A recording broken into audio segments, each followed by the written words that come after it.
The outcome of the battle ahead, do you have any doubts whatsoever? ولا 1%. Not even 1 in a million. You have invited me, CNN here, to talk with you tonight. What would you hope the impact of this interview will have on the United States and the world? حسبنا أننا قلنا الذي نؤمن به. I have said what I believe to be the truth. وأرجو أن تقول للأمريكيين. And I hope that you will tell the Americans بأننا نتمنى لهم الخير. That we wish them well. ونتمنى أن لا يموت أحد من أبنائهم. And we pray that none of their sons will die. That no other life shall be lost from their sons.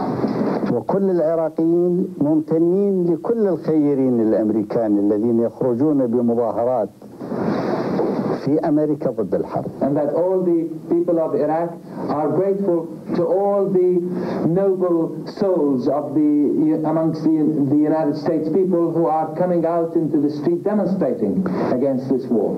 ولكل الخيرين من المواطنين الشرفاء في فرنسا وفي ألمانيا to all the noble people وفي أسبانيا in France, in Britain, in Germany, وفي إيطاليا in Italy وفي كل مكان and everywhere وفي إنجلترا and in England demonstrating against this war. نحن نتابع باهتمام هذا المستوى الإنساني الرفيع. We follow with keenness this sublime level of humanity الذي يخرج مناقضا which comes out to the contrary السياسة العدوانية التي تصمم في الدهاليز التي تدفع إليها الصهيونية المجرمة. Which comes out to counter the policies of aggression that are being planned and decided through the corridors of evil penetrated and dominated by criminal Zionism. وسوف نبقى نفرق ولا نخلط بين القرار الشرير من الإدارات التي وقعت تحت تأثير الصهيونية وبين موقف الشعوب.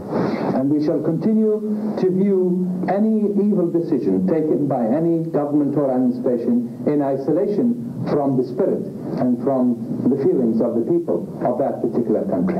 ومثل ما نعاهد الله ونعاهد شعبنا. And in the same way as we وأبناء أمتنا. In the same way as we give a pledge to God and to our people, people of our country and of our nation. نعاهد الخيرين في أمريكا وفي أوروبا وفي اليابان. We express our pledge وفي الاتحاد السوفيتي وفي كل العالم. States, in Japan, in the Soviet Union, everywhere in the world. في البلدان التي تسمى بالمتقدمة وفي البلدان التي تسمى بلدان العالم. Everywhere in the world, in so-called advanced or developed countries, or in the so-called underdeveloped or third world countries.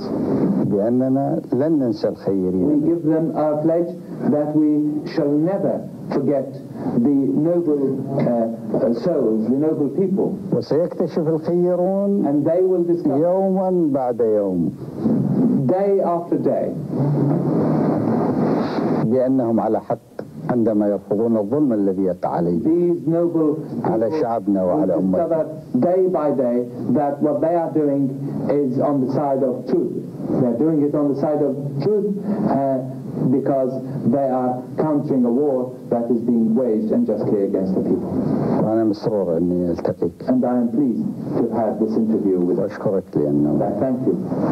استمعت لي for having برحابة صدر. listened to me with an open mind. Peter Arnett discussed chilling, important in his 30 years of covering wars. Now, to get that interview out of Iraq, CNN installed a special mobile satellite link in Baghdad. It also enabled CNN's Bernard Shaw to speak to Peter Arnett about his time with Saddam Hussein. From the interview was his suggestion, his belief or his hope that people power, the peoples around the world, that the momentum of their anti-war protests may develop to influence their governments. He dwelt a lot on that. And I was interested, I was taken back to the days in my coverage of the Vietnam War. I was in Hanoi in 1972 when Vietnamese leaders there talked at length about people power in the United States influencing decisions of the U.S. government in those days. So Saddam Hussein has picked up on that particular aspect. He also has picked up on what is going on in Washington. He and his advisors clearly have been following the White House and Pentagon briefings. Bernie, I've been told to, we still have audio here, I've been told to stop this particular interview because there's been an air raid on Baghdad. There's been no air raid alarm. There's usually, we have these alerts, but at the moment we didn't have one. Bombs are falling on the edge of the city. I think if you can get that shot maybe of some anti-aircraft fire going into the air. This is live coverage of the war from Baghdad. We've been talking about this on the phone for a couple of weeks now, but this is what we see every night going into the sky. There's not too much, but we hear the bomb blast. Maybe if I stop, maybe you will hear that. Well, we've heard a lot of bomb blasts, and if they become more prominent, Peter, we'll be quiet and listen up. But right now, we want to get from you as much as we can since we have you up on the Bird Live. You're on the grounds of the Al Rashid Hotel. Are you standing? I see a grape arbor or some vines. Are you standing next to that shrouded catwalk that goes to the heliport? That is exactly it, Bernie. You remember it well. Peter, I know that you haven't had much sleep in the last 36 hours. And the CNN crew, and this is not self-serving, on the run from Amman to Baghdad, you had equipment damage, and then Nick Robertson and your other assistants, Vito Mangiolo and the other people on the CNN staff, had to work through the night to assemble this $500,000 ground satellite station, and then the technicians had to search in the skies, 23,000 miles into the sky, to find that satellite. And that's been one of the frustrating problems on your end and on our end. CNN headquarters have received telephone calls from reporters and what have you. When are you going to show the Saddam interview? Well, I know you've gone through hell to get this picture out of there, and we applaud you for it. And I want to ask you now, what was, well, let's listen to what's going on now with the air raid sirens.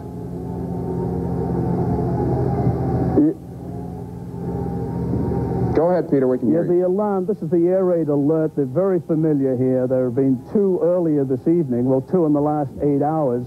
This is pretty much typical of an evening in Baghdad, and we listen to this inside the hotel on a regular basis. I can't talk too much about it because the officials are here, so if we can go on to some other subjects, I'll stop talking about the air raid now. Bernie. We don't talk about okay.